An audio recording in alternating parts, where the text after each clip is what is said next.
एक और interesting activity कर लेंगे हम। Tangents to a circle from external point.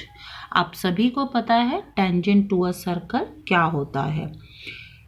Tangent to a circle एक ऐसी लाइन है which touches the circle at one point.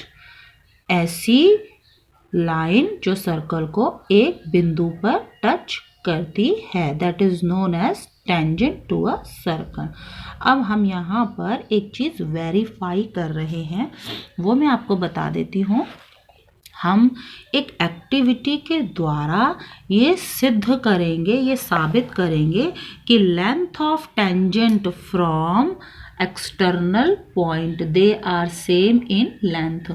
कि अगर ये सर्कल है, ये हमारा सर्कल है, इसका कोई ये एक्सटर्नल पॉइंट है, एक्सटर्नल जो इससे बाहर है, जो इस ना तो इस पर है ना इसके अंदर है बल्कि बाहर है। तो यहाँ से यदि हम दो टेंजेंट्स खींचें तो इन दोनों की लंबाई बराबर होती है। हम ये जानते ही हैं। ये हमने ले लिया P, इस बिंदु का नाम P ले लिया। जिस बिंदु पर टच किया वो हो गया A, जिस बिंदु पर यहाँ नीचे टच किया वो हो गया B। तो we know that PA is equal to PP। ये हमें सभी को मालूम है, ये थ्योरम है ना। हमने ये थ्योरम जो है उसका प्रूफ भी किया था, ज्योमेट्रिकल प्रूफ, ये सेंटर से जोड़ करके और इस प्रकार से दो ट्रायंगल्स को कॉन्ग्रुएंट करके। लेकिन अब हम एक्टिविटी के माध्यम से प्रूव करेंगे that PA is equal to PB। किस प्रकार से करेंगे वो आप देख लीजिए। देखो यहाँ पर कुल मिलाकर के 6 चित्र दिखाई दे रहे हैं। पहले चित्र में यहाँ पर क्या किया गया है, एक कलर्ड पेपर लेकर के और यहाँ पर उस पर एक सर्कल ड्रॉ कर दिया गया। आपने एक कलर्ड पेपर लेना है, मैं आपको प्रोसेस बता रही हूँ, और उस पर एक आपने सर्कल ड्रॉ कर लेना है। ठीक है, उस सर्कल पर आपने एक बिंदु P ले लेना है। वैसे यहाँ पर भी क्योंकि P ही लिया है, मैंने भी इसीलिए P ही ले लिया। यहाँ पर एक बिंदु P ले लीजिए और देखो क्रीज यहाँ पर लिया हुआ है ये बिंदु, आई थिंक यहाँ पर ही लिया हुआ है, हाँ P बिंदु यहाँ पर लिया हुआ है। ठीक है, और उसे इस प्रकार से take a point outside the circle. Now fold the paper so that the crease passes through the point P and touches the circle.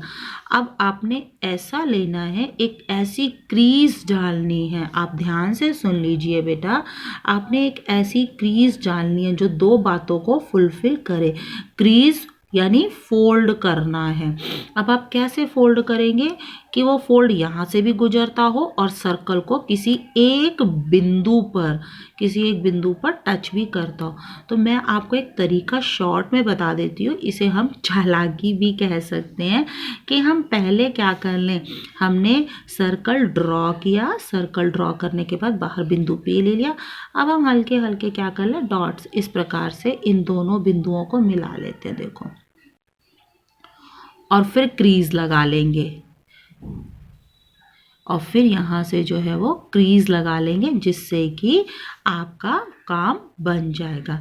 इसी प्रकार यहाँ भी नीचे से भी आप एक बार ऐसे ही फटाफट से एक ऐसी लाइन लगा लेंगे। ठीक है, और फिर क्रीज लगा लेंगे, फिर उन्हें खोल लेंगे।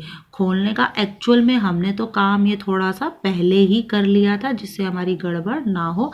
अदरवाइज एक्चुअल प्रोसेस क्या है कि हमें क्रीज लगानी होती है, फिर हम लाइन ड्रॉ करते हैं।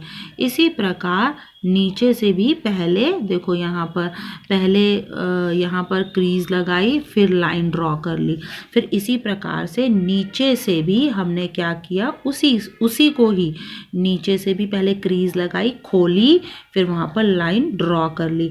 अब इन दोनों को आपने मेज़र करना है, मेज़र करके आपने लिख लेना है कि ये कितने कितने सेंटीमीटर है। ये दोनों कैसी आई होंगी, ये दोनों ही हमारी सेम मेजरमेंट की आती हैं। PA is equal to PB।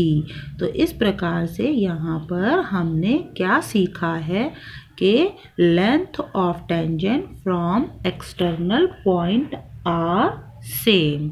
ठीक है, तो ये एक्टिविटी भी आप कर लेंगे।